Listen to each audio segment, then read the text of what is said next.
heard of these places. Pretending it's not present.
Yo, what's good? It's your boy Lesser Power, and welcome to my Warriors build for Dragon's Dogma 2. I'll be going over my current skills, augments, and equips. But don't forget to like, comment, subscribe. Let's get into the build.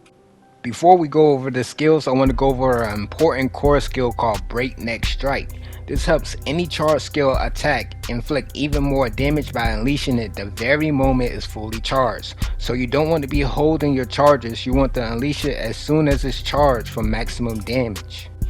One extra tip, you should practice using barge after charge attacks. I noticed that sometimes the charge attacks come out faster than just using charge attacks back to back. So it should be like charge attack, barge, charge attack instead of just charge attack, charge attack. Also, it will aim you towards the closest enemy as well. Next, we'll be knocking out the weapon skills. Our first skill is Heaven Ward Sunder. This is going to be your main skill you use to knock down enemies and score critical hits. Because this skill strikes in the air, it's able to hit enemies in their weak spot, which is normally their head, allowing you to put out some insane damage. Whenever you use this skill, you always want to make sure you charge it up and release it soon it charges for maximum damage. Our next skill is called Raising Sweep. Once fully charged, this attack does a full circle twice, hitting everything around you, and the second circle does immense damage. This is perfect to use because most of the time you will have a lot of enemies around you, and this will clear them out instantly. Also, it will knock any enemies away that survive. Alright, for our next skill we got Ravening Lunge. This skill has many uses. First, it allows you to travel fast. This is the only warrior skill that gives you forward momentum. It can also be cancelled. Instead of throwing an enemy towards the wall, you can just throw them off your sword or simply just stop running. This skill is mainly used for non-boss enemies, but it helps the warrior get around quicker.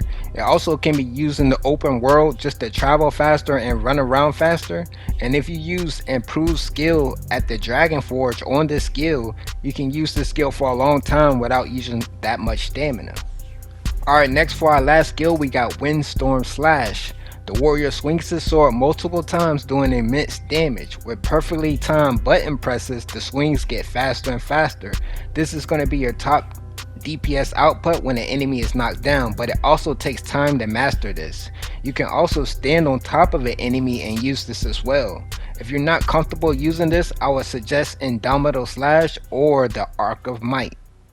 The reason why I don't use Archimite is just because the charge up is way too long. I could have did even more damage just using a different skill or using a hard attack instead of you trying to charge up the Archimite, which actually lasts about 6 or 7 seconds. You know what I'm saying? I count down when I use my charge attacks so I can use them at the precise time.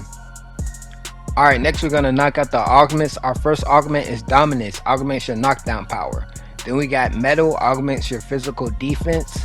Then we got Thew, enables you to carry additional weight.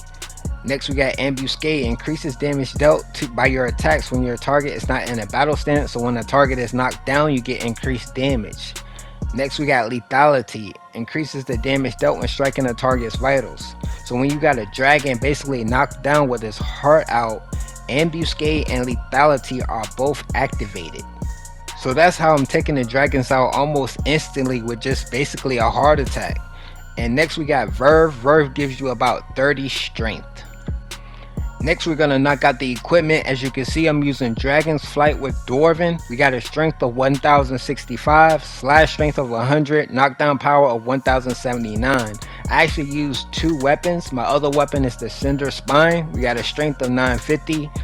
This has strike strength and my other weapon has slash strength, but this one has an elemental of fire with 150%, which is great. If you're just starting out with the warrior vocation, I would suggest using the Cinder Spine first because of the strike strength, and then you can move into the Dragon's Flight. Next we got the L'Oreal Circlet. The best thing about this is that it uses the fighter class, the warrior class, and you can use it with the Mystic Spear hand. It also has decent stats. It's got a magic defense of 370, it's got defense of 599, and then we got a knockdown resistance of 455. Next we got the Dominator armor with a defense of 807, magic defense of 415, and a knockdown resistance of 677, and this is going to be the best armor for the warrior class. Next we got the Executioner Greaves with a defense of 684, magic defense of 367, and a knockdown resistance of 511. Lastly, I'm going to knock out the Cape and the Rings just in case you guys want to see them. We got the Champion's Mantle. You actually get this from collecting 90 Seeker tokens, which isn't really that hard. But to me, this is the coolest cape in the game. It's got one of those, it just makes you feel like a king. And then next we got the rings. We got the Ring of Vehemence, likely to stagger or knock down foes. And then we got the Ring of Disfavor, increase the likelihood of being targeted by foes. But that's the whole build. Don't forget to like, comment, subscribe. I appreciate all you guys for coming through. Deuces.